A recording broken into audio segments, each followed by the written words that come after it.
Bueno, en primer lugar quiero agradecerle a Juan Manuel por compartir con nosotros la presentación de su libro, Inflación, también a toda la cátedra de Economía General, pues ya tenemos al titular, que no quiero bajar, que nos da el espacio justamente para esta presentación de la cátedra de Juan también, es integrante de la cátedra. Para nosotros como Facultad de Ciencias Sociales siempre es un orgullo que uno de nuestros docentes produzca conocimiento, que lo comparta. Desde ya el inicio del libro, que tuve la posibilidad de leer,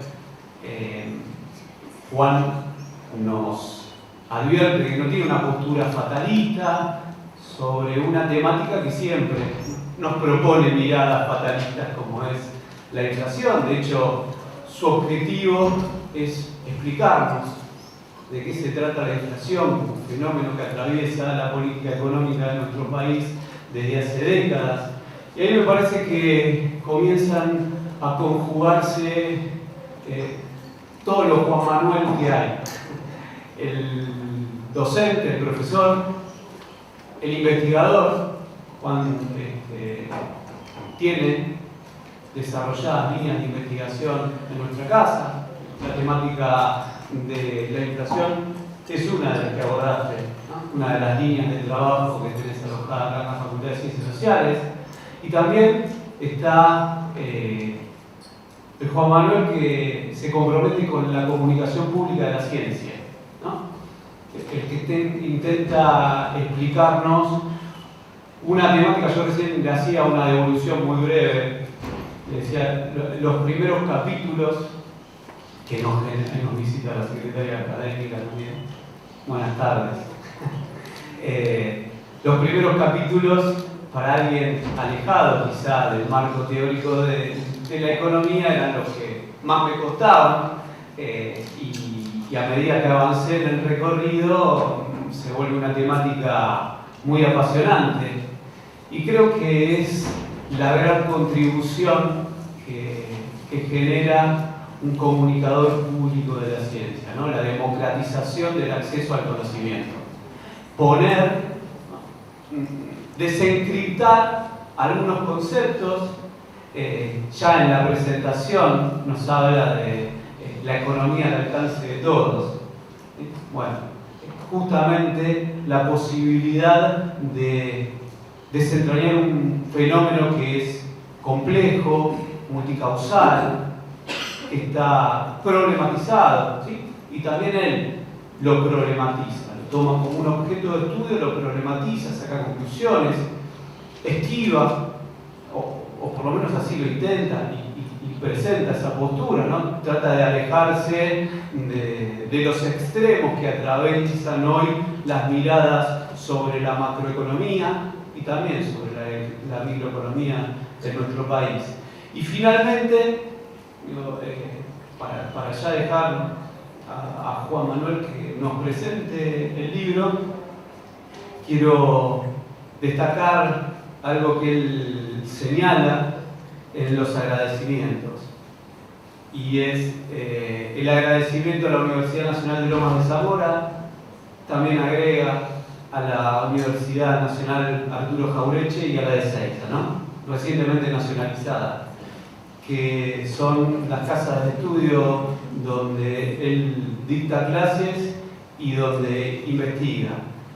Y como contrapartida y como parte de esta comunidad académica, yo le quiero agradecer a Juan, no solo por comprometerse con la producción del conocimiento, sino también por comprometerse semanalmente durante tantos años con la formación de futuras y futuros profesionales. Así que espero que podamos disfrutar de la presentación del libro de la misma manera que yo disfruté de la lectura de este libro. Así que gracias, Juan Manuel.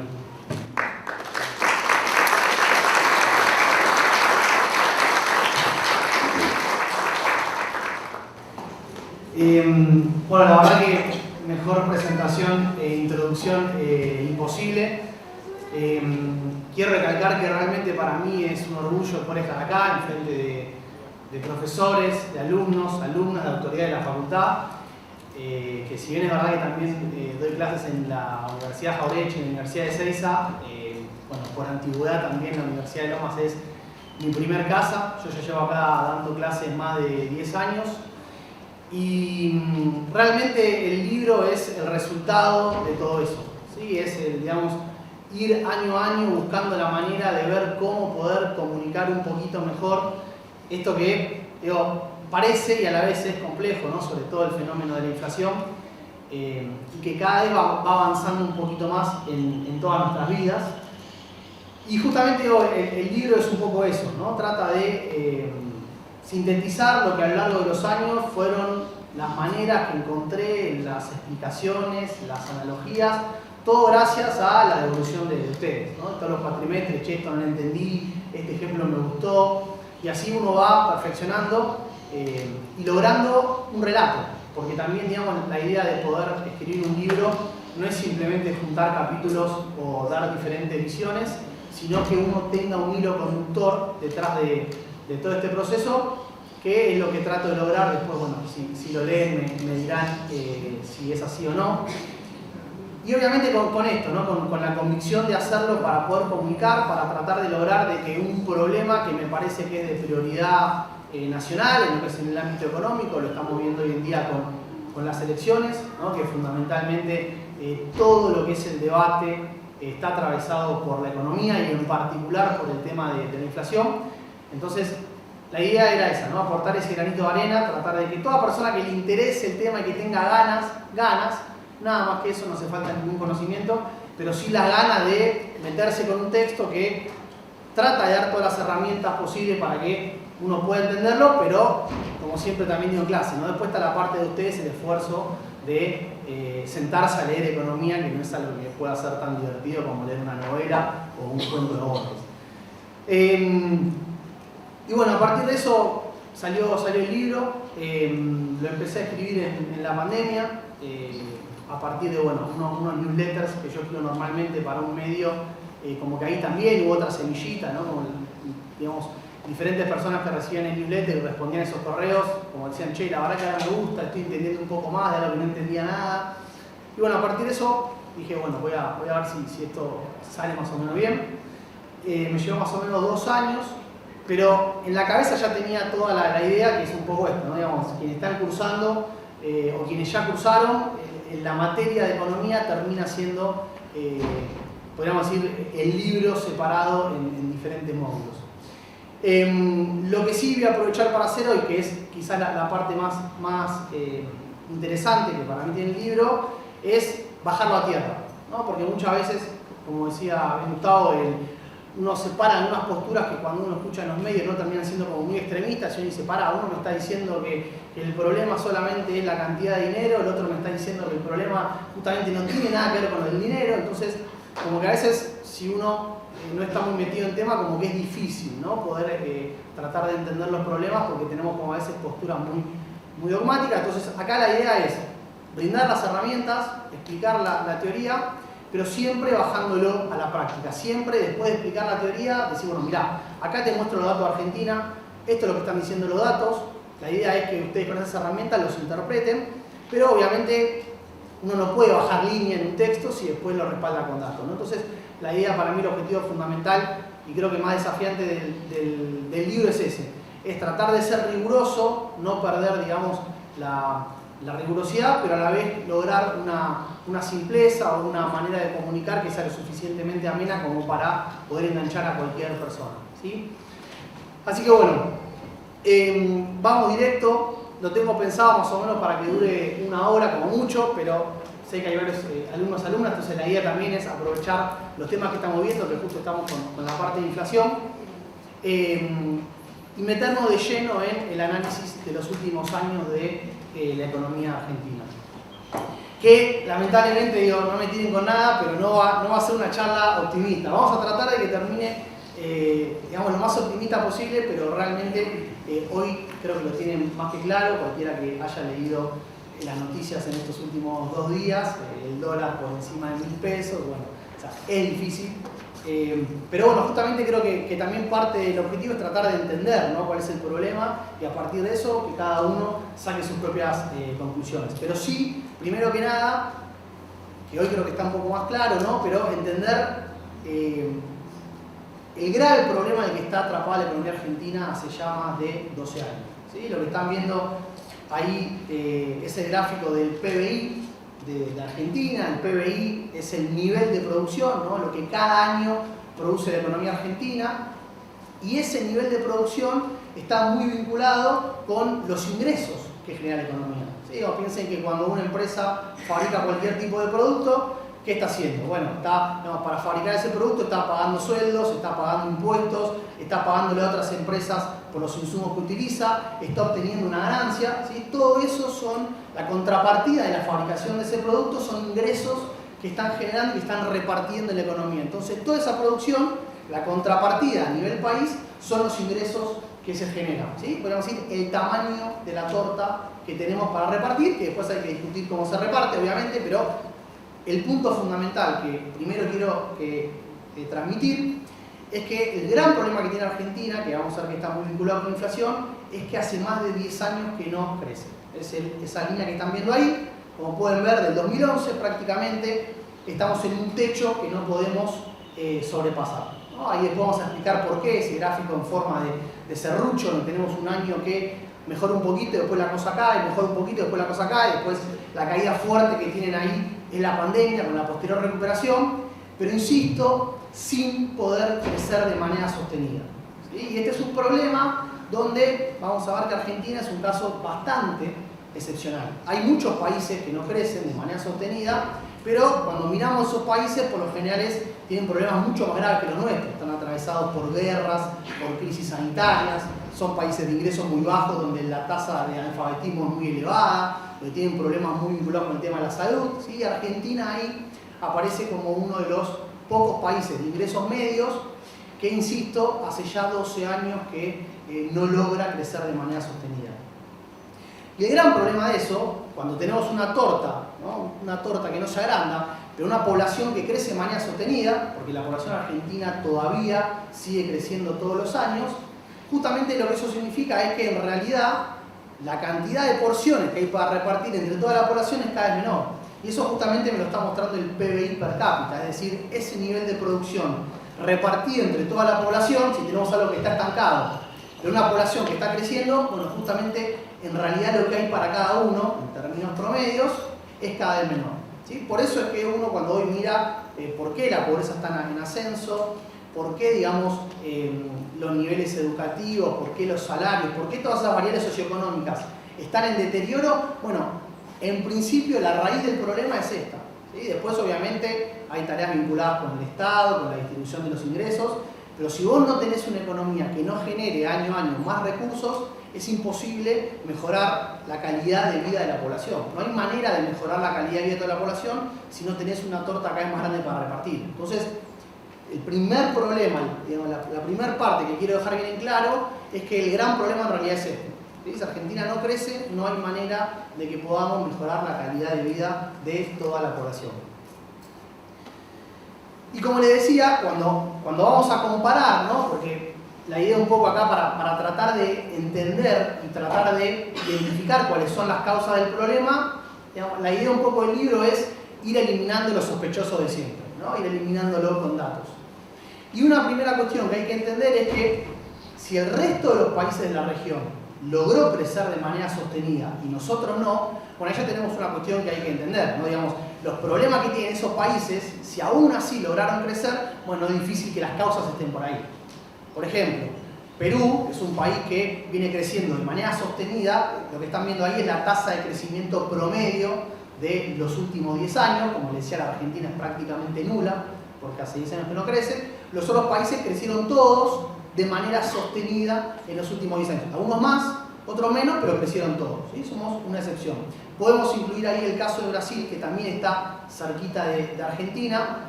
y que también puede explicar parte de nuestro problema porque es nuestro principal socio comercial, ¿no? Entonces, si el hermano mayor no crece, bueno, también eso te tracciona a vos y te pone un freno, ¿sí? Pero no alcanza.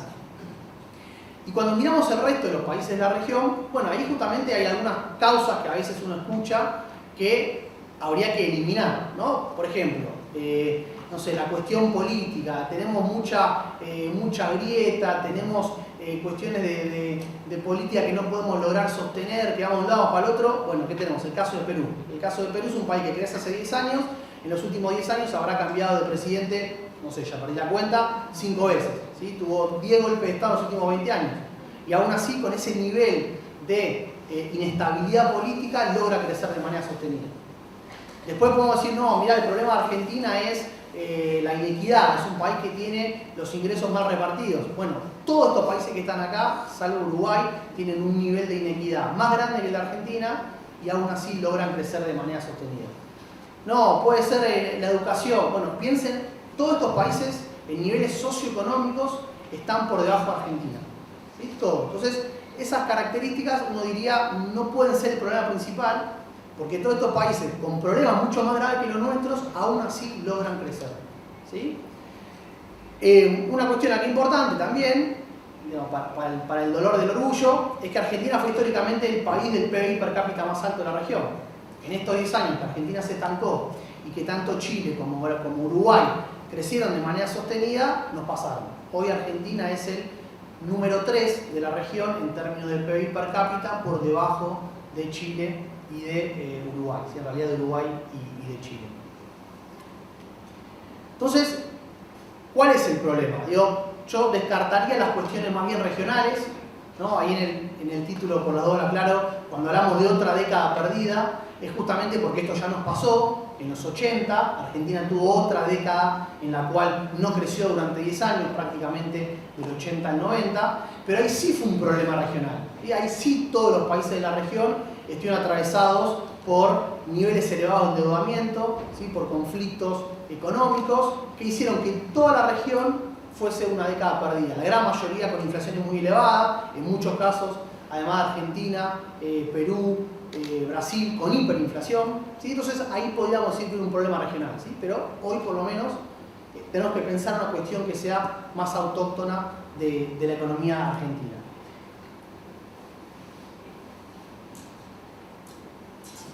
Y entonces, cuando uno dice, bueno, a ver, pensémoslo como una enfermedad, bueno, ¿cuáles son los síntomas, ¿no? Si uno mira el comportamiento de la economía argentina, ¿cuáles son los principales rasgos que saltan a la vista?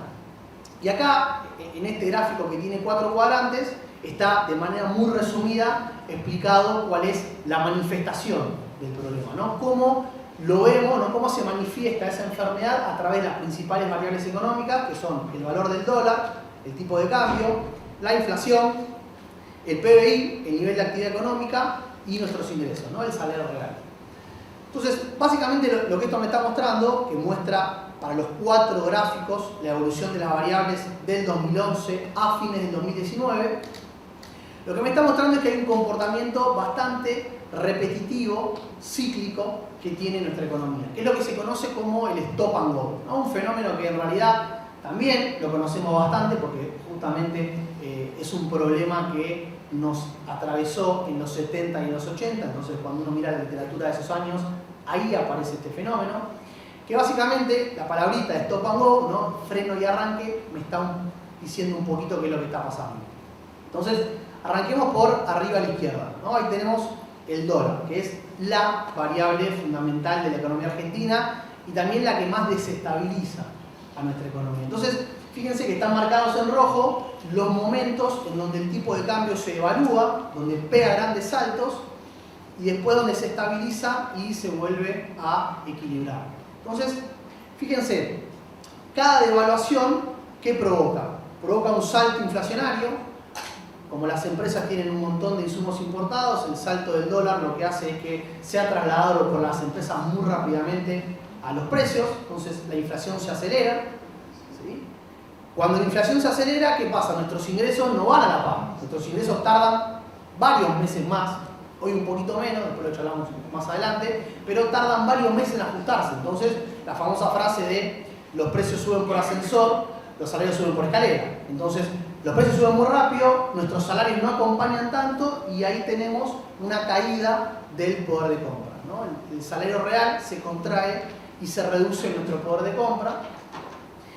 Y como se reduce nuestro poder de compra y como tenemos menor capacidad de consumo, eso hace que las empresas vendan menos y por lo tanto se genera una recesión, ¿sí? La caída de la actividad económica que están viendo ahí arriba, ¿sí? ¿Qué pasa? Se encareció el dólar, se hicieron pelota los salarios, las empresas no están vendiendo, por lo tanto no están importando. ¿Qué empieza a pasar? Sobran dólares, ¿sí? El dólar está carísimo, la gente no tiene capacidad de ahorro o tiene menor capacidad de ahorro, por lo tanto demanda menos dólares para ahorro, las empresas producen menos, por lo tanto importan menos, cae de manera muy fuerte la demanda de dólares de la economía. ¿Y eso qué hace? Hace que sobren dólares. Y cuando sobran dólares es lo que le permite al Banco Central estabilizar el tipo de cambio y que entonces pasemos a la siguiente fase. Cuando se estabiliza el tipo de cambio, la inflación también baja en línea con esa estabilización. Cuando la inflación se acomoda, nuestros salarios que venían corriendo atrás y como que por fin pasan adelante en la carrera, ¿sí? Porque se frena el que estaba adelante, nosotros venimos con el envión, logramos mejorar nuestro poder de compra. Y cuando mejora nuestro poder de compra, eso hace que las empresas vuelvan a vender más y vuelvan a aumentar la producción, ¿sí? Que en realidad se está recuperando, ¿sí? No estamos creciendo, estamos recuperando la caída previa. Pero ¿qué pasa? Se estabilizó el dólar, mejoró nuestro poder de compra, mejoró nuestra capacidad de ahorro, las empresas están produciendo y necesitan importar más, vuelven a faltar dólares, ¿sí? Vuelven a faltar dólares, vuelve a haber presión en el mercado cambiario, vuelve a haber una devaluación, vuelve a haber otro salto inflacionario, vuelve a caer nuestro salario, vuelve a caer la producción, vuelven a sobrar dólares, ¿sí? Entonces estamos en lo que se conoce como un proceso de stop and go, que es un proceso cíclico en el cual la economía está atrapada, ya fíjense, desde el 2011. En realidad, ahora vamos a ver, la devaluación fue en 2014, pero los síntomas, ¿no? las presiones que están por detrás de ese problema ya habían arrancado previamente. Y con cada uno de estas fases lo que tenemos es que la economía va y viene, ¿no? Si volvemos al gráfico del PBI en términos anuales, eso que le decimos la forma de serrucho que tiene es porque cada año crecemos un poquito, nos faltan dólares, se devalúa, recesión, sobran dólares y así sucesivamente en cada uno de estos momentos de tiempo, ¿sí? Entonces la pregunta es ¿por qué pasa esto?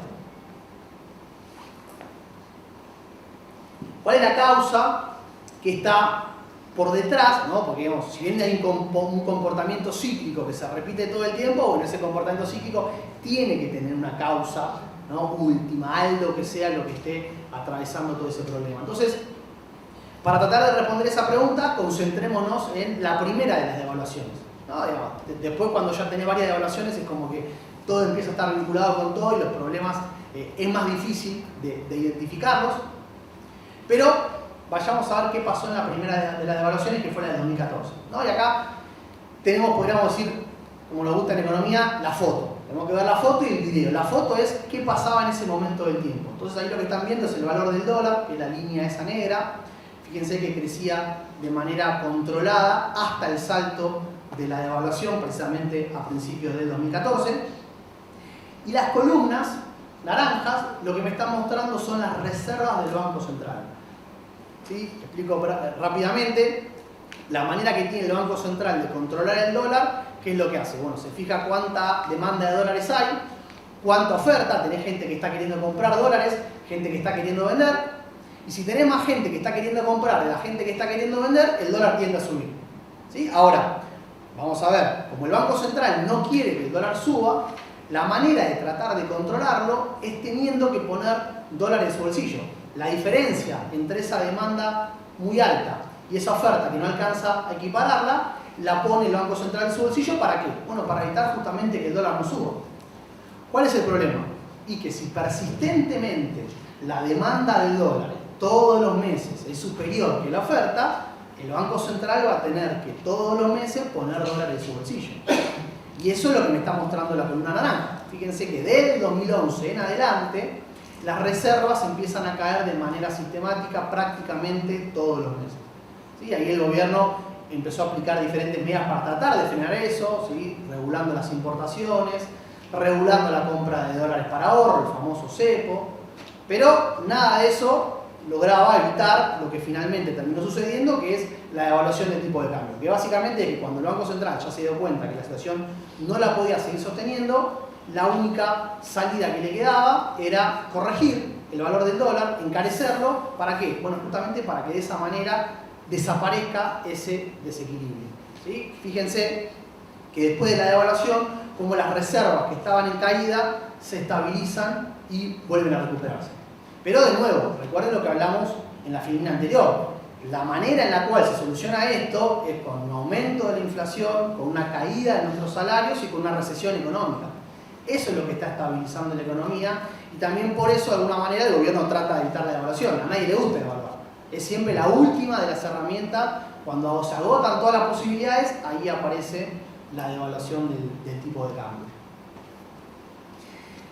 ¿Y por qué? ¿No? ¿Por qué persistentemente la demanda de dólares era superior a la oferta? ¿No? Ahí, de nuevo, pensando a nivel país, recuerden que lo que tenemos es dólares que se usan fundamentalmente para importaciones y para atesoramiento de las personas, para financiar, digamos, los dólares para el ahorro. Y la principal fuente en esta época de generarlos era a través de las exportaciones. Entonces, la ecuación muy simple lo que te dice es que vos tenés que lograr que tus exportaciones te alcancen para financiar toda esta demanda de dólares.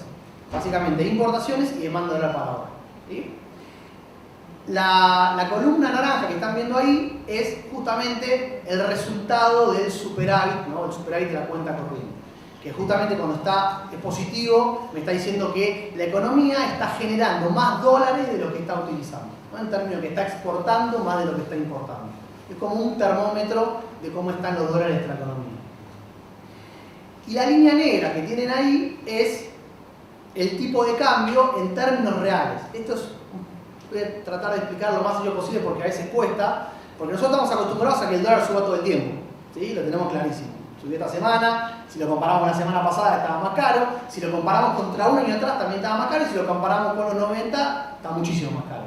Pero la realidad es que, y esto también lo tenemos bien en claro, cuando estamos en un contexto inflacionario, todos los precios suben, ¿sí? Pero que los precios suban todo el tiempo no me está diciendo que siempre esté más caro.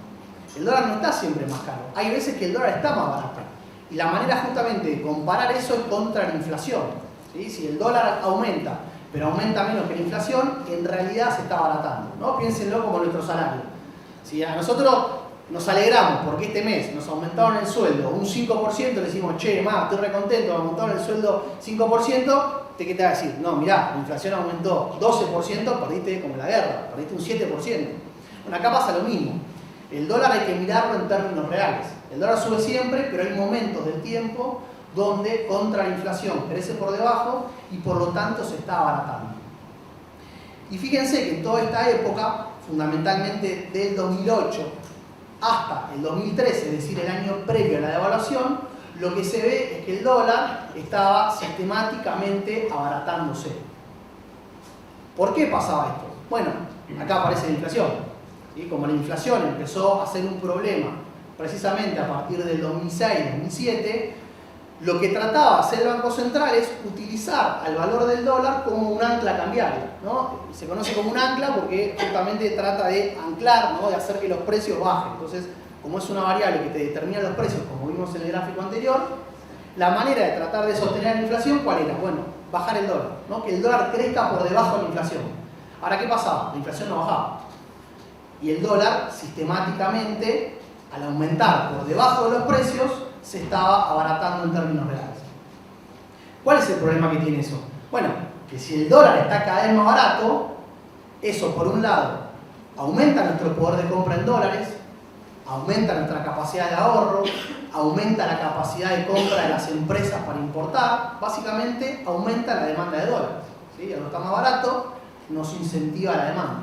Y por otro lado, desincentiva la generación de dólares, ¿no? Porque nuestras exportaciones justamente estarían cada vez un poquito digamos, menos competitivas, ¿no? Independientemente de que sabemos que el sector agro tiene una competitividad muy alta, esos exportadores también se manejan en términos de rentabilidad, y un poco lo que esto me está diciendo es que por el lado del dólar es ahora cada vez más barato. Entonces tenemos un problema, ¿sí? Tenemos que estar aumentando, que, digamos, el abaratamiento persistente del dólar está por un lado incentivando las importaciones y el dólar ahorro, y por otro incentivando las exportaciones. Justamente este es el video, ¿no? El resultado de la foto que les mostré en el gráfico anterior, donde ¿por qué la demanda era persistentemente más alta que la oferta? Bueno, por esto, ¿sí? Porque el Banco Central, al haber inflación, el Banco Central trataba de utilizar al dólar como un ancla sin lograrlo, y entonces el abaratamiento del dólar me iba presionando cada vez más por esa devaluación del tipo de cambio, que finalmente llega en 2014. ¿Sí? A partir de esa devaluación después aumentan los precios, el tipo de cambio estabiliza, todo lo que vimos que pasaba después.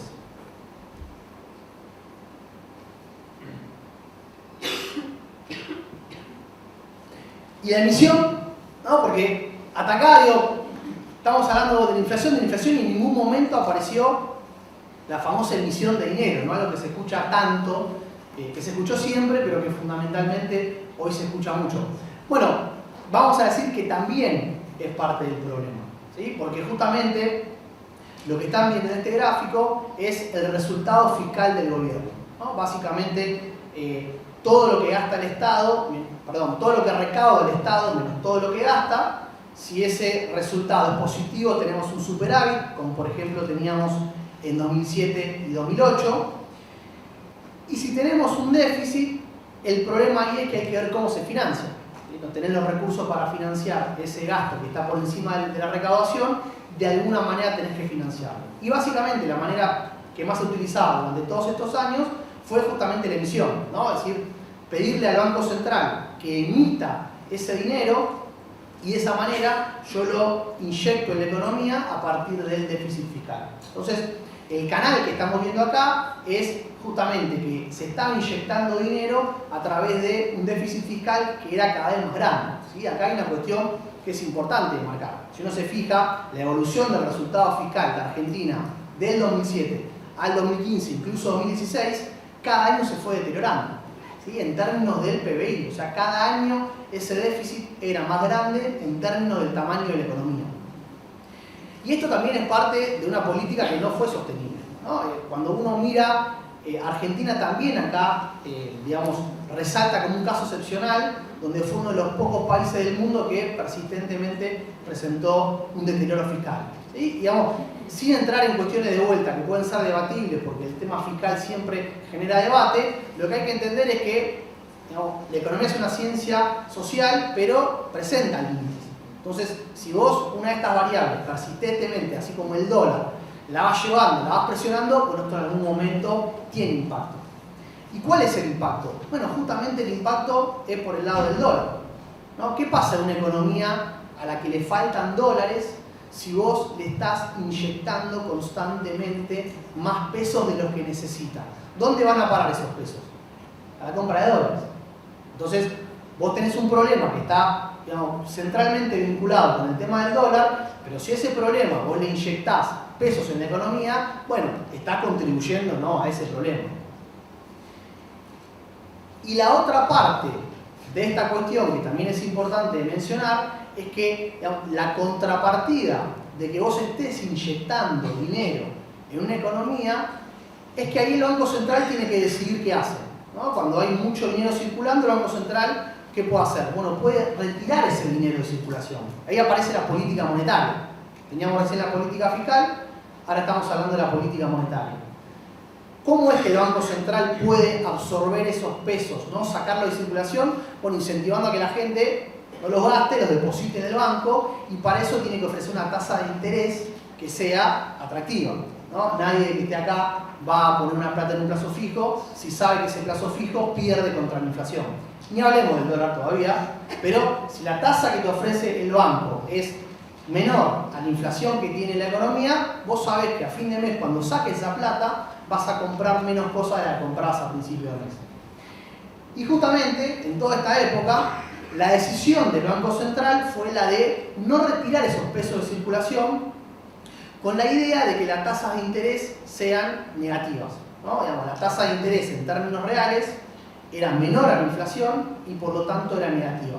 ¿Cuál era la justificación? Bueno, que esto financiaba, ¿no? Permitía que las empresas pudiesen financiar inversiones, pero obviamente la contrapartida de eso es lo que estábamos diciendo recién, ¿sí? Si sabemos que tenemos un problema de falta de dólares, si sabemos que la población argentina tiene una, ahora vamos a charlar un poquito más de esto, ¿no? Pero tiene una preferencia por el dólar como moneda de ahorro. Si a eso encima vos no le ofreces una contrapartida, una alternativa en pesos que sea atractiva, bueno, estás incentivando nuevamente a que aumente esa demanda de dólares. ¿Sí? Entonces acá también tenemos parte del problema. Entonces fíjense que está todo muy vinculado.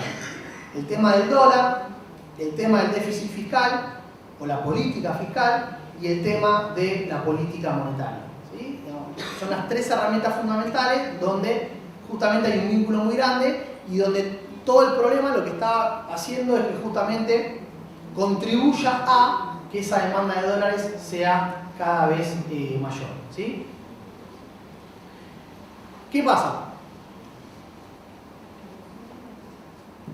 A todo ese problema que teníamos, que podríamos decir que en términos más contables es un problema de liquidez, no de solvencia, o sea, la Argentina tenía recursos, pero en términos, digamos, de liquidez tenía una demanda que era persistente más alta que la oferta de dólares. ¿Qué pasa? Ese problema de liquidez lo transformamos en un problema de insolvencia. ¿Sí? Porque vamos, a todo este problema que teníamos, cuando viene el gobierno de Cambiemos, la solución que encuentra, ¿cuál es? Bueno, tenemos un déficit fiscal, financiemos ese déficit fiscal con deuda en moneda extranjera, ¿no? Coloquemos deuda en dólares, esos dólares entran al país, si tenemos un problema de dólares, lo estamos resolviendo, ¿no? Porque van a entrar dólares que la economía necesita. Financiamos el déficit fiscal, que era relativamente elevado, y eso, digamos, solucionaría nuestro problema, permitiría que se estabilice el tipo de cambio y que baje la inflación. Bueno, ya es historia conocida, ¿no? Pero además cuando uno mira la historia económica, sabe que estas cosas siempre terminaron mal. El endeudamiento en moneda extranjera utilizado de manera irresponsable, porque cuando uno mira la cantidad de deuda que tomó el gobierno en relación a cualquier indicador de capacidad de pago de esa deuda, mostraba que era insostenible. ¿Sí? Y si se fijan, lo que este gráfico me está mostrando es un poco eso. Lo que este gráfico me está mostrando es la evolución histórica, que acá de paso hago mención. Esto surge de una investigación que hicimos junto a varios docentes de la carrera en el marco de uno de los proyectos de los Lomas de Ciencia y Técnica, ¿sí? Donde lo que hicimos fue ponernos a investigar la deuda en moneda extranjera desde el primer préstamo que dieron, ¿no?, de la Baring Brothers hasta la actualidad. ¿Sí? Tratar de encontrar o de armar una serie de largo plazo que me indique, ¿no?, en qué momentos del tiempo la economía argentina, o en realidad los gobiernos de Argentina, se estaban endeudando. ¿Y cuál es la manera de saber si uno se está endeudando mucho o poco? Bueno, hay que agarrar esa deuda y compararla contra nuestra capacidad de pago, ¿no? O sea, digo, si yo pido un préstamo por 1 millón de pesos, pero gano 5 millones de pesos, bueno, no es grave. ¿Sí? Ahora, si yo pido un préstamo por 1 millón de pesos y gano 200 lucas por mes, y lo más probable es que se cueste bastante pagar. Entonces, la manera de mirar esto que es, bueno, agarrar toda la deuda que cada gobierno toma y compararla contra las exportaciones que la economía genera, que justamente son nuestra principal fuente de dólares y por lo tanto es nuestra principal capacidad de pago de esa deuda. Entonces, de nuevo, fíjense, los 3 grandes periodos de endeudamiento masivo, que los conocemos porque terminaron todos con crisis de deuda, fueron la dictadura, ¿sí?, con el gobierno la dictatorial y el ministro de Economía Martínez de Oz, que eso justamente termina, ¿no?, la vuelta de la vida termina en la década perdida de los 80 y en la hiperinflación de los 80, del 89. Después tenemos el segundo gran periodo de endeudamiento con la convertibilidad, la vuelta de la vida, ¿no?, la convertibilidad, algo muy parecido a lo que está proponiendo hoy Milei con la dolarización, que justamente para poder sostener ese 1 a 1 había que endeudarse persistentemente porque la economía no generaba los dólares para poder sostener ese 1 a 1. Terminamos con la crisis del 2001. Y después con el gobierno Cambiemos, digamos que lo más impactante en este caso es la velocidad, ¿no? O sea, porque los otros episodios fueron episodios que duraron 6, 8, 10 años, ¿sí? Acá fue tanta la deuda que se tomó, tan rápido, que esto voló por los aires en 2 años. ¿Sí? Asume Macri a fines de 2015, ya para marzo del 2018, 2 años y 3 meses de gestión, ya estaban anunciando ir al Fondo Monetario. ¿Sí? Que el Fondo Monetario justamente es el que te presta cuando nadie más te presta, porque ya agotaste, ¿no?, toda tu capacidad de financiamiento. 2 años y 3 meses, ¿sí? Y fíjense la magnitud que supera cualquiera de los episodios históricos que hayamos tenido previamente. Entonces acá tenemos, podríamos decir, la fase 2 del problema, ¿no? Arrancamos con un problema de inflación, 20-25%, que no se controló correctamente, que llevó a diversas devaluaciones, que estancaron la economía, pero ese problema que tenías, vos lo agravaste, ¿no?, 200%. ¿Por qué? Y porque vos tenés un problema de falta de dólares que no llegabas a financiarlo con tus exportaciones. Ahora, a todo ese problema que tenés, le tenés que agregar la deuda. ¿Sí? O sea, a toda esa falta de dólares que tiene tu economía, le tenés que agregar los millones y millones de dólares que tenés que pagar todos los años por esta deuda contraída. Entonces, la economía está muchísimo peor. ¿Sí? Voy a después charlar un poquito al final de estos últimos años, como para cerrar con un poco de coyuntura. Pero lo último que quiero charlar antes de pasar, digamos, que igual me queda un trámite, sí, pero 15-20 minutos más, es el otro componente importante de la inflación. Dijimos que la inflación tenía un comportamiento cíclico, ¿no?, atado a este stop and go que tiene la economía con las devaluaciones recurrentes. Pero además de ese comportamiento cíclico, el gran problema que tiene la inflación argentina es que tiene una tendencia alcista. Si se fijan, esta es la inflación anual de Argentina del 2005 al 2022, ¿sí? No puse la del 2023 para que no se amarguen, pero saben que es todavía peor. Y no hace falta ser economista, ¿para qué? Y para ver que esto, ¿cómo termina? ¿Sí? Termina mal, si sigue la tendencia. ¿Sí? No hace así y dice, bueno, no termina esto. Y termina mal. No sabemos si en hiper, después si quieren discutimos un poco más, pero sí que cada año, evidentemente, hay algo de la inflación que primero hace que sea muy difícil de bajar, porque diferentes gobiernos, con diferentes recetas, todos terminan con una inflación más alta. Entonces, acá está la cuestión de decir, podemos atribuirle sin ningún lugar a dudas una parte de la culpa a las diferentes gestiones, pero también hay que reconocer que el problema tiene complejidades. ¿Sí? Tiene que haber cosas que hagan que sea un problema muy difícil de solucionar, porque insisto, no tenemos a los peores gobiernos del mundo. ¿Sí? Y la inflación es solamente un problema en 10 o 20 países. Entonces, hay algo más que hay que tratar de explicar que haga que la inflación sea tan difícil de combatir. ¿Sí? Y ahí es donde aparece esta palabrita que yo uso en el libro, que es la idea de decir, la inflación tiene memoria. ¿Qué significa que la inflación tenga memoria? Bueno, que justamente a medida que ese proceso inflacionario se va enquistando en la economía, la gente responde.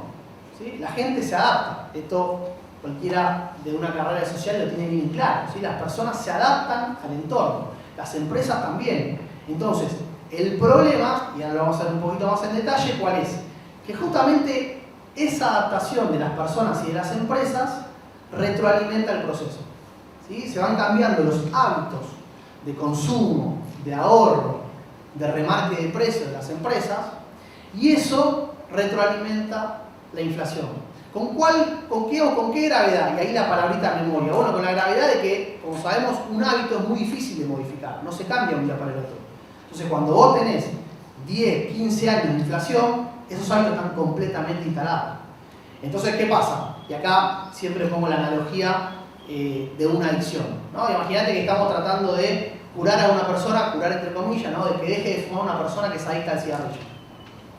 Tenemos una persona que fuma hace 1 año y una persona que fuma hace 20 años.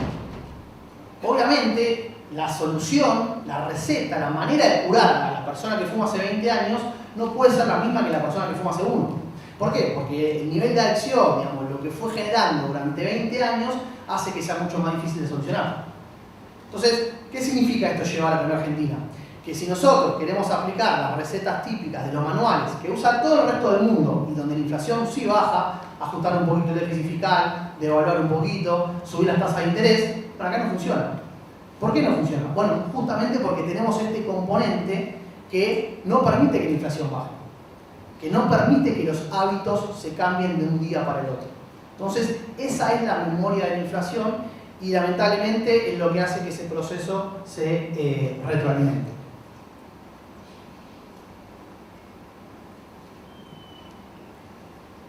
Para que se entienda bien, comparemos dos casos, ¿no? Comparemos el caso de una economía estable, una economía donde la inflación es baja.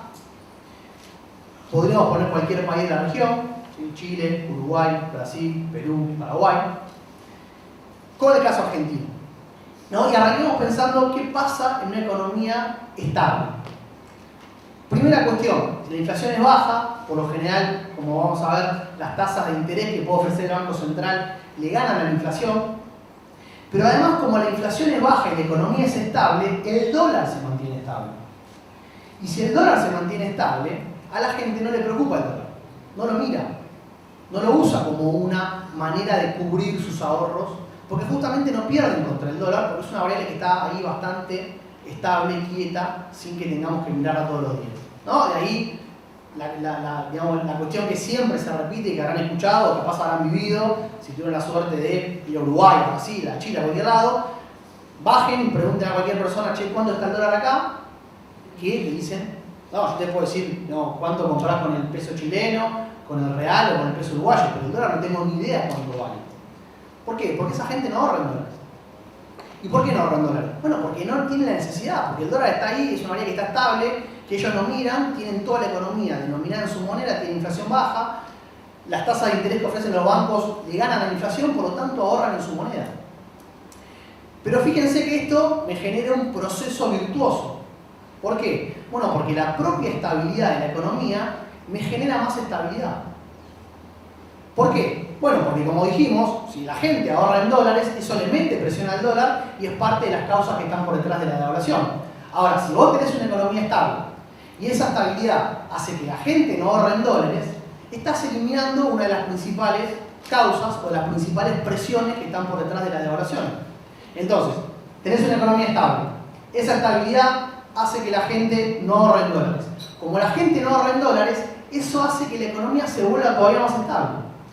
Y tenés acá un círculo virtuoso, donde la estabilidad te genera más estabilidad.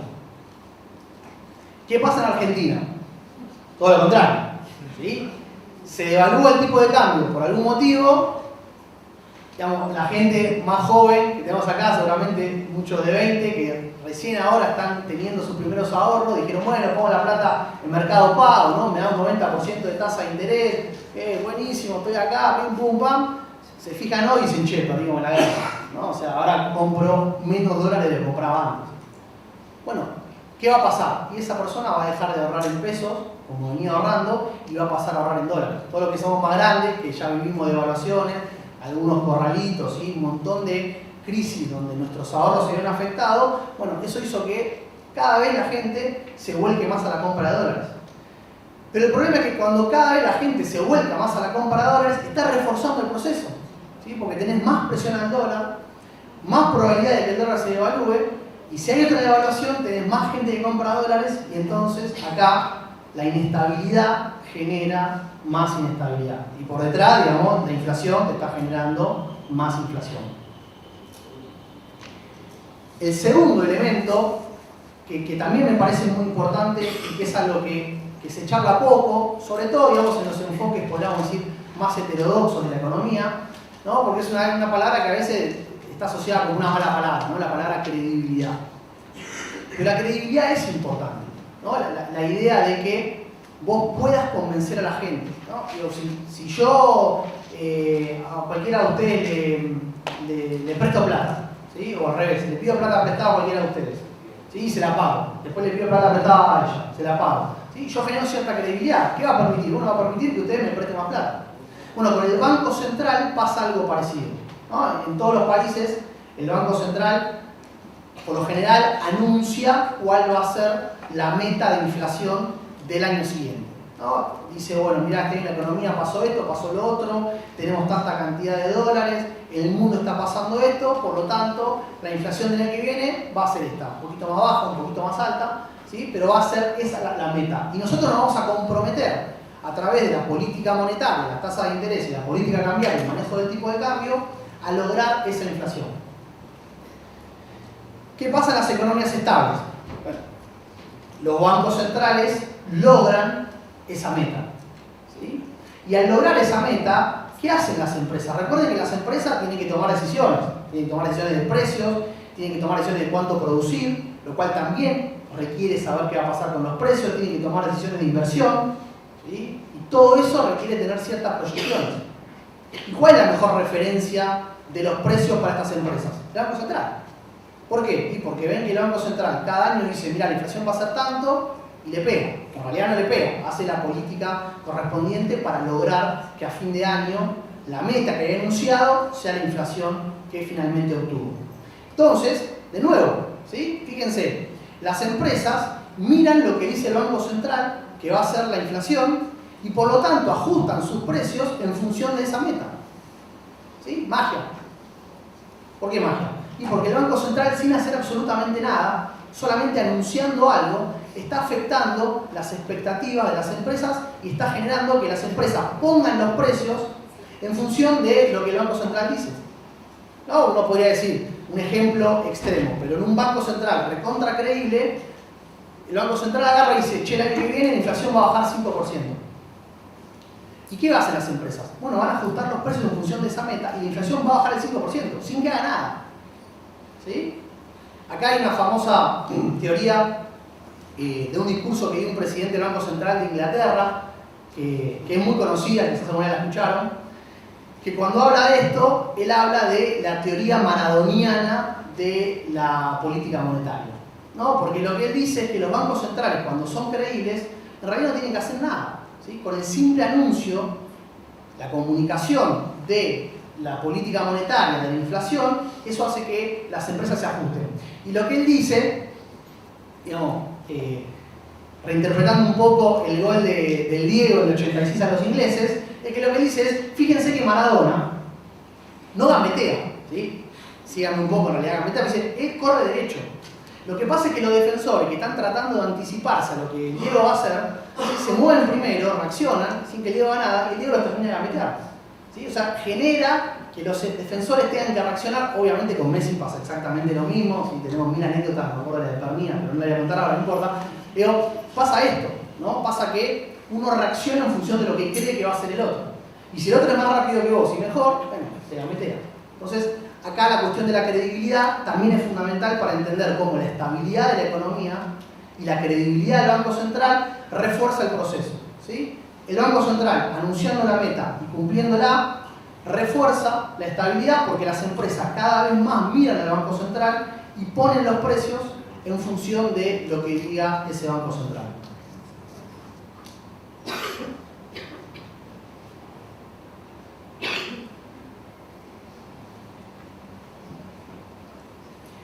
¿Qué pasa en un país como Argentina? Bueno, obviamente el Banco Central todos los años dice una meta, la inflación termina siendo muy superior, ¿sí? O sea, la capacidad que tiene, digamos no credibilidad, pero la capacidad que tiene de lograr ese objetivo es muy bajo. Y entonces las empresas, ¿qué hacen? Bueno, no prestan atención, ¿no? Quizás ustedes no lo saben, pero siempre alrededor de esta época sale el presupuesto, acaba de salir, y ahí es donde se fijan las principales metas, ¿sí? Nadie le da bola. ¿Por qué? Y porque por general nunca se cumplen. Entonces, la referencia para las empresas no es el Banco Central, sino ¿cuál es? El dólar, ¿no? El dólar termina siendo la referencia, el termómetro de la economía. ¿Y cuál es el problema? Que es una variable mucho más volátil. Entonces, si el dólar se mueve, las empresas ajustan los precios y eso justamente retroalimenta el problema. ¿Por qué? Porque las empresas, en lugar de mirar lo que dice el Banco Central, miran el dólar se evalúa o pega un salto por el motivo que fuere, eso aumenta la inflación y obviamente termina haciendo que el Banco Central no cumpla con el objetivo de la meta que ha propuesto. Y ahí tenemos de vuelta que cada año esto se va reforzando, ¿sí? Y también acá, y ya con esto voy cerrando, tenemos que entender que a todos los problemas que tenemos, también hay que agregarle el contexto internacional. Argentina es un país periférico, que justamente además por los problemas que venimos mencionando, no tiene, digamos, capacidad de financiamiento, tiene la deuda reestructurada, ¿sí? Tiene presiones por el lado del dólar, y a todos esos problemas tenemos que agregarle los shocks internacionales. Lo que están viendo ahí es el índice de incertidumbre global, ¿no? Esto lo miden digamos, los principales bancos centrales del mundo. Básicamente lo que miden es qué tan, dicho mal y pronto, ¿no? Qué tanto pánico se genera a nivel global. ¿Y cuál es el problema? Bueno, que cuando se genera pánico a nivel global, ¿qué hacen todas las personas? Van al dólar, ¿no? La moneda de resguardo, no solamente de Argentina, sino del mundo. Entonces, eso también le mete presión a la economía argentina, también le mete presión a la devaluación del tipo de cambio. ¿Y cuál es el problema? Bueno, que como pueden ver, tenemos de estos shocks cada 2-3 años. Y ahora charlamos un poquito más de la actualidad. Obviamente lo que pasó en los últimos años fue que tuvimos un shock por año, con shocks muy grandes, como fue la pandemia, como es ahora la sequía. ¿Sí? Pero digo, si a todos los, o sea, volviendo a la cuestión que decía la política, ¿no? Aún haciendo todo bien, si a vos te golpea uno de estos shocks, te descalabra toda la política económica. ¿Sí? Entonces es muy complicado, realmente es muy complicado. O sea, no es solamente, digamos, no hacer las políticas correctas, sino que tenés que hacer las políticas correctas por mucho tiempo porque tenés que defenderte de todas estas cuestiones que también pasan a nivel global. Entonces, así, digamos, cerramos un poquito, pum para arriba, ¿no? El círculo vicioso en el cual está atrapada la economía argentina. Que básicamente, como les decía, es una inflación que cada vez es más alta y donde eso, ahora insisto, cierro con la actualidad porque hay cosas interesantes para remarcar que no están en el libro, porque el libro se terminó de escribir a principios de este año. Pero bueno, la cuestión es esa, ¿no? Digamos, es que vos tenés un círculo vicioso en el que estás atrapado, que lamentablemente ese círculo vicioso se va retroalimentando. Entonces cada vez, si no hacemos las cosas bien, cada año estamos un poquito peor. Cada año las empresas se ponen más sensibles a remarcar los precios, cada año tenés más personas queriendo comprar dólares. Entonces todo eso va haciendo que el problema se vaya agravando, ¿no? La inflación tiene memoria en este sentido y por eso hoy tenemos una inflación que es muchísimo más alta que la que teníamos el año pasado. Y para terminar, bueno, eso, quería agregar un poquito algunas cuestiones de dónde estamos parados, ¿no? Que esto nos sirva también para charlar un poquito de la coyuntura actual, que obviamente no le podemos escapar al debate, estamos en un año electoral, ¿sí? Con propuestas muy radicales, y donde, como les decía, a una economía que ya venía muy golpeada con todo el proceso de inflación alta y de elevado endeudamiento, donde no tenía capacidad de financiamiento, donde estaba atravesada por un acuerdo con el Fondo Monetario, tuviste uno de los shocks globales más grandes de la historia, ¿no? Que fue la pandemia. Que digamos, uno puede decir, che, pero el resto del mundo no pegó tanto como en Argentina. Bueno, no pegó tanto como en Argentina porque el resto del mundo tenía mecanismos para responder económicos, ¿no? Tenía mecanismos económicos para responder a eso. Fundamentalmente, digamos, si vos no tenés manera de financiar, ¿no? El déficit fiscal, Argentina no tenía capacidad de endeudamiento, no tenía capacidad de colocar deuda en el mercado doméstico porque también esa deuda había sido defaulteada, no tenía capacidad para digamos, recurrir al Banco Central porque hay inflación alta, pero obviamente es lo que se termina haciendo de manera criteriosa porque vos estás en una pandemia y el Estado tiene que salir a gastar. ¿Sí? Lo que hizo el Estado en este caso, nadie lo puede objetar porque salió a sostener los ingresos de la población, salió a sostener las empresas, pero obviamente todo eso implicaba un gasto muy alto que no podía ser financiado porque además las empresas no podían pagar los impuestos, la gente tampoco, con lo cual el déficit fiscal en términos históricos fue realmente elevado. Y eso, como les decía, una economía que ya venía muy golpeada, bueno, todo ese shock adicional te llevó a la inflación a un nivel más alto. Y eso después enmarcado en una crisis política que tuvo el gobierno, donde digamos, las principales vertientes dentro de la gestión se peleaban entre sí, no se ponen de acuerdo con la economía, y eso también de alguna manera afectaba todas estas expectativas o lo que digamos, las empresas y la gente veía. Todo eso nos llevó a lo que se conoce como un régimen de alta inflación, ¿no? Uno puede clasificar la inflación según las características que tiene en diferentes regímenes: inflación baja, inflación media, inflación alta, que se llama régimen de alta inflación. Donde justamente esos regímenes lo que te están diciendo es que vos ya estás en un nivel de inflación tan alto que estás en una, digamos, dinámica muy compleja. Porque la velocidad a la que justamente las empresas ajustan los precios, la velocidad a la que la gente le escapa al peso, compra dólares, bueno, ya es mucho más alta. Entonces, eso hace que esta dinámica, que como decíamos antes, quizás cada 2-3 años teníamos una devaluación o un salto en los precios, bueno, hoy esto lo estamos viendo prácticamente en términos mensuales. Y entonces, ese es el gran problema en el cual está atravesada la economía, donde a todo eso, particularmente en este año, tuviste una de las sequías más grandes de tu historia. Entonces, si tu principal fuente de generación de dólares es la exportación agropecuaria, la sequía te la hizo pelota. Entonces, a un año que debía ser más o menos manejable en términos de dólares, tuviste que recurrir a un montón de medidas para poder tratar de sostener la devaluación que finalmente se terminó haciendo después de las elecciones. ¿No? ¿Por qué? Y porque más o menos la mitad de los dólares que genera la economía, un poquito menos, 30-35%, los perdiste por la sequía. Entonces no tenías dólares. A eso tenés que agregar las importaciones, los pagos de deuda, ¿sí? El acuerdo con el fondo.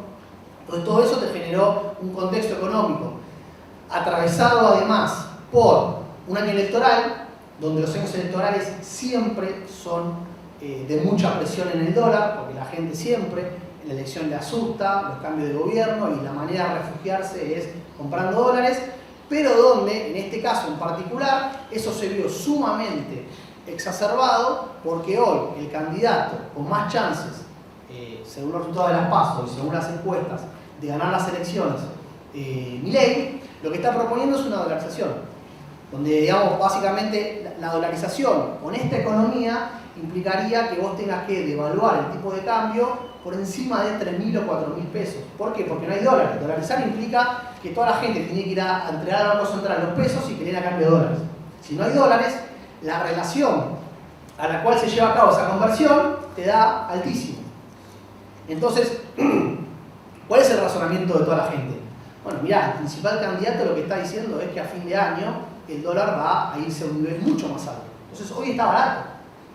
Si hoy está barato, lo que estás incentivando, y si alguno siguió lo que está pasando en estos días, donde además Milei está directamente diciendo, ¿no?, que el peso no sirve para nada, que los plazos fijos no son una buena herramienta de ahorro, bueno, todo eso es un caldo de cultivo para incentivar a que la gente saque la plata, los pesos y compre dólares. Entonces, a todos los problemas que teníamos le agregamos el factor político o de cambio de gobierno, porque la propuesta que está planteando Milei llevaría a un dólar que es todavía más alto.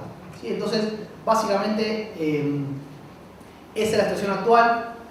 Insisto, lamento no ser optimista en este caso. Realmente me parece que la propuesta de la dolarización no es una buena herramienta. Si bien te puede servir para bajar la inflación, el problema es que te ata de pies y manos, ¿no? O sea, vos perdés una de tus principales herramientas para controlar y regular la economía. Todos esos shocks que mostramos anteriormente, la manera justamente de suavizar ese impacto es con la política monetaria, es con la política cambiaria. Vos no tenés masa política, entonces esos shocks te van a pegar todos de lleno. El caso de Ecuador en ese esquema es paradigmático. Ecuador es un país dolarizado que siempre se pone como ejemplo. ¿La inflación bajó en Ecuador? Sí, bajó. Pero el problema ¿cuál es? Que cuando vos comparás la tasa de crecimiento de Ecuador en los 10 años posteriores a la devaluación, a la dolarización, y la comparás con los 10 años anteriores, el crecimiento fue la mitad. ¿Sí? O sea, digamos, porque de vuelta, si logramos bajar la inflación, pero es a costa de hipotecar el futuro, de que la economía no crezca, estamos peor, porque como dijimos al principio, la única manera de mejorar de manera sostenida la calidad de vida de toda la población es aumentando la producción. Si tenemos inflación baja, pero nuestros sueldos no alcanzan a comprar los productos del supermercado, por más que los precios no aumenten, nuestro poder de compra no mejora, nuestra calidad de vida no mejora. Entonces, es una propuesta que es sumamente extremista, pero de nuevo también hay que entender de dónde sale. Y hay que entender, digamos, que estas propuestas extremistas en otros países no calan en la sociedad. ¿Por qué? Porque justamente son propuestas para una inflación que está en un nivel muy alto hace muchos años y que ningún gobierno puede controlar. Entonces, lo que este candidato propone de alguna manera es una manera efectiva para bajar la inflación, y eso lleva a que parte de la sociedad compre. ¿Sí? Porque también la sociedad, digamos, por más que estas cosas no las sepa porque son quizás más económicas, pero hoy el principal problema es la inflación. Y el no poder llegar, digamos, que a fin de mes, cobraste el sueldo el día 1, llegas a fin de mes y la plata perdió un 10% de su poder de compra. Entonces, hay que también entender de dónde están estas propuestas. ¿Sí? Pero la manera de combatirlas, insisto, primero es entendiendo cuáles son los problemas, pero también entendiendo cuáles son estas propuestas y los impactos que tienen en la economía. ¿Sí? Así que con esto termino. Muchísimas gracias. Ahí dejo correo, redes sociales para cualquier pregunta o consulta que me hagan. Y bueno, si a alguien le interesa después comprar el libro, se puede acercar. Así que muchísimas gracias.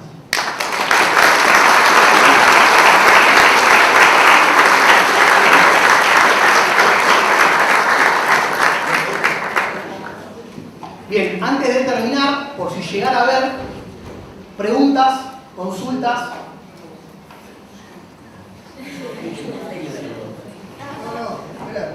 Dale. Es un tema que nos quedó central. Hiperinflación se la puede definir y un dólar envenenado. ¿Qué chance le ves en la Argentina futura? ¿De qué pasa? Bueno, a ver, bueno, voy a una, si algo responde, después vamos viendo. Si hay más, levanta la mano y vamos charlando. Lamentablemente hace, diría, 6 meses, un año, ¿sí? Que yo cuando escribí el libro no tenía ni por casualidad en la cabeza la probabilidad de que haya una hiperinflación en Argentina. ¿Sí? Es más, el libro termina con un capítulo donde justamente se presentan herramientas para tratar de solucionar el problema, que son básicamente programas diseñados para estabilizar la economía, ¿no? Programas de estabilización que son las herramientas que se aplicaron en los 80 en toda la región, que justamente sirvieron para bajar la inflación. ¿Y cuál es acá la cuestión fundamental que hay que entender, ¿no? Y esto también es un poco para entender el problema de la inflación. El tema es que si vos no solucionás la inflación por las buenas, si no lográs bajarla, la solución termina siendo por las malas. ¿Sí? La hiperinflación es la solución por las malas. Es justamente una brutal aceleración de los precios y del tipo de cambio que se espiraliza completamente, llegando a niveles, digamos, dependiendo del trabajo, por lo general se habla de una inflación superior al 50% mensual. Argentina que está en 12%. Puede parecer que falta mucho, pero en realidad una devaluación muy fuerte podría llevarte a ese nivel. Y si lo miramos en términos anuales, ahí el número puede parecer más lejano. La hiperinflación de Argentina del 89 tuvo picos de 4000% de inflación anual. ¿Sí? Pero ojo que hay que entender que una inflación muy alta en términos mensuales, cuando uno la anualiza, ¿no? La lleva a 12 meses, ahí puede pasar estos niveles inflacionarios. Entonces yo diría, creo que seguimos estando lejos. Un dato importante para mencionar acá: para llegar a la hiperinflación del 89, Argentina tuvo prácticamente 14 años consecutivos con una inflación superior al 100%. ¿Sí? O sea, la crisis inflacionaria argentina arranca en 1975 con el Rodrigazo, que es una devaluación muy fuerte, 400, 500%, que ahí por primera la inflación argentina aumenta al 100%, pero, detalle, a partir de ahí no baja nunca más del 100%. ¿Sí? 120, 150, 200, 180. Por 14 años prácticamente consecutivos, el único año donde baja por debajo del 100 fue en el 86, donde se aplica el Plan Austral, que fue justamente un plan de estabilización que implementó Alfonsín para tratar de atacar la inflación. Bajó, pero después no terminó siendo efectivo y a los poquitos años tuvimos la hiper en el 89. ¿Sí? Pero si uno toma como guía el pasado, yo diría, hablando un poquito mal y pronto, ¿no? Nos faltan varios errores más de política económica, varias devaluaciones más, todavía tenemos para aguantar. Ahora, si en el medio vos planteás una medida tan extrema como la dolarización, que en los papeles hoy, por lo menos, con los dólares que tiene el Banco Central, implicaría llevar el tipo de cambio a 3.000 o 4.000 pesos, bueno, ahí estaríamos a las puertas de una hiperinflación, porque estamos hablando de una devaluación altísima que se trasladaría rápidamente a los precios. ¿Sí? Así que en ese caso, yo digo, podría pasar. Yo creo, por lo que se escucha en Milei, que no va a dolarizar el día 1, que va a tratar de conseguir dólares, pero hay que ver si los consigue, si no, qué es lo que hace, ¿no? Pero como está planteado el proyecto hoy, sería inviable o probablemente nos dejaría a las puertas de una dolarización. Sí. O sea que son necesarias más devaluaciones siguiendo la política en la que venimos. Serían necesarias más devaluaciones aún todavía para poder estabilizar. Porque no termino de comprender cuál sería el plan de estabilización como puede plantear en su momento, por ejemplo, desde esta perspectiva, ¿no? Desde la dolarización que sabemos que va Bien, a ver, hago una aclaración, ¿sí? Cuando yo decía que hacen falta más devaluaciones, en realidad justamente las devaluaciones aisladas son el resultado de implementar políticas que no funcionaron y donde, como les decía anteriormente, la devaluación termina siendo la materialización del fracaso, ¿sí? Ningún gobierno quiere devaluar. Entonces, lo que hace es diferentes medidas para tratar de solucionar el problema hasta que esa olla a presión que no la puede terminar de controlar explota con una devaluación. Entonces, a lo que me refería es, sin hablar de dolarización, pero todavía habría margen para varios programas fallidos. Ahora, si vos haces las cosas bien, no necesitas tantas devaluaciones. Una vas a necesitar, digamos, voy a decir seguro, ¿sí? ¿Por qué? Y digamos, porque la evidencia empírica, esto está bastante estudiado, ¿no? Una cuestión que también a veces nos cuesta desde la economía comunicar, pero es que, digamos, vos tenés que equilibrar ciertas variables macroeconómicas que implican tener que devaluar, tener que reducir el déficit fiscal, ¿sí? Digamos, no hay países que hayan logrado bajar la inflación sin hacer estas correcciones. Ahora, ¿cuál es el tema? Que si vos las haces bien, lo haces una vez, bajás la inflación y después la economía crece. ¿Sí? Insisto, está bastante estudiado que los planes de estabilización que fueron exitosos, donde la inflación bajó de manera permanente, el crecimiento de las economías después de ese plan de estabilización fue sostenido y fue más alto que antes. Entonces, se puede, ¿sí? Se puede. Ahora, si el plan no funciona, vas a tener otra devaluación y vas a terminar con una inflación más alta. Y ahora vas a tener que aplicar un plan que sea todavía más fuerte porque la inflación va a ser más alta. Y si no funciona, vas a tener otra devaluación. Y así, digamos, como yo les mostraba anteriormente, tenías inflación del 20% en 2014, después tuviste inflación del 50% con la devaluación de Macri, después tuviste inflación del 100% con la pandemia y con la devaluación, y ahora estamos ya en 150%. ¿Sí? Cada una de esas devaluaciones que no terminan de solucionar el problema, te lo empeora. Pero si vos haces un plan, un programa de estabilización con diferentes medidas que ataquen todas estas cosas que estamos acá, que implicaría otra clase más, digamos, que no vamos a hacer, pero la evidencia de muchos países que lo hicieron funcionó. Otros no. Y otros terminaron en hiperinflación como Argentina, como Brasil, se solucionó por las malas. Pero hay países y hay ejemplos que se están estudiando mucho hoy en día donde estos planes funcionaron para bajar la inflación de manera permanente a niveles por debajo del 20%. ¿Sí?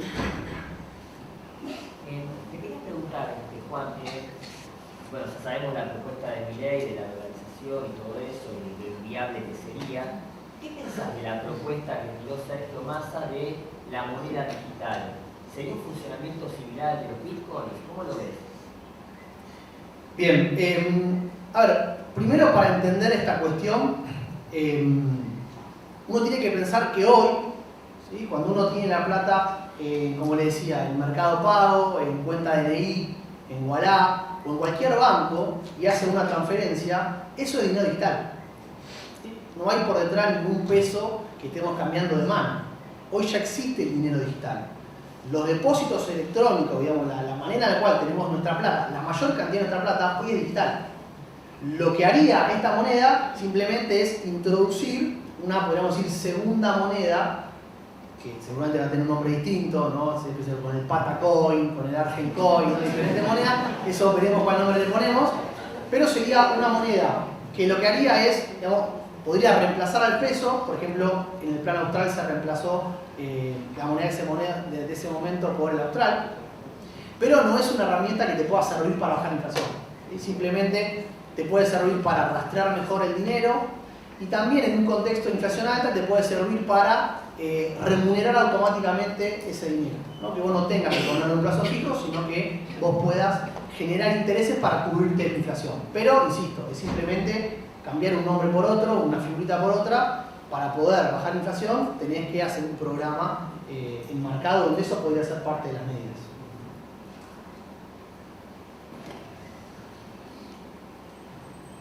Dale. Si bien Milei propone la dolarización, yo creo que el inconsciente colectivo, de los usos y costumbres de los argentinos, está instalada ya la dolarización en nuestra economía.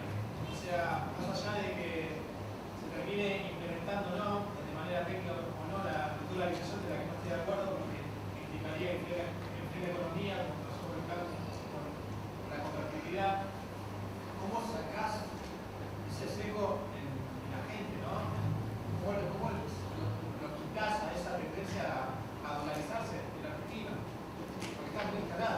Bien, a ver, ahí está bien la pregunta, yo hago alguna aclaración. Una cuestión es que nosotros tengamos dolarizados nuestros ahorros, ¿no? Que nosotros ahorremos en dólares. Acá aprovecho y hago un repaso de la clase, ¿no? Cuando uno habla de las funciones del dinero, uno dice que el dinero es la unidad de cuenta, es, digamos, la vara que me expresa todos los precios de la economía, es el medio de pago, es decir, lo que aceptamos cualquiera de nosotros para comprar y para vender cosas, y es una reserva de valor. En Argentina hoy, la función que no cumple el peso es la de reserva de valor, ¿no? Ya estamos, podemos decir, la gran mayoría dolarizados, entonces esa función no la cumple. Ahora, la función de medio de pago y la función de unidad de cuenta la cumple prácticamente en su totalidad. Tenemos algunos rubros, por ejemplo, puede ser el de las viviendas, ¿no? Productos con precios muy altos, que implicarían cambios muy importantes, donde se expresan en dólares, pero hoy, digamos, estamos lejos de la dolarización como la plantea Milei, que es reemplazar la unidad de cuenta y el medio de pago. Entonces, por eso es que a veces se dice, no, esto se va a dar de manera natural. No se va a dar de manera natural. Lo que se va a dar de manera natural es que cada vez, como decíamos antes, ¿no? Estas conductas y estos hábitos se van reforzando, pero para poder pasar a tener el dólar como moneda, necesita sí o sí el rol y el impulso del Estado fijándolo por ley. No se da de una manera automática, ¿sí? Así que creo que para que eso suceda tiene que sí o sí venir el acompañamiento de parte del Estado, en este caso de Milei, que es quien lo propone.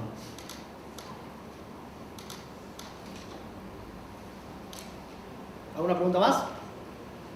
¿No? Bueno, vuelvo a agradecer, sí, a todos, todas, a las autoridades. La verdad que para mí, insisto, es un orgullo por estar acá con tanta gente presentando el libro. Así que, bueno, muchísimas gracias y nos estamos viendo por los pasillos de la facultad.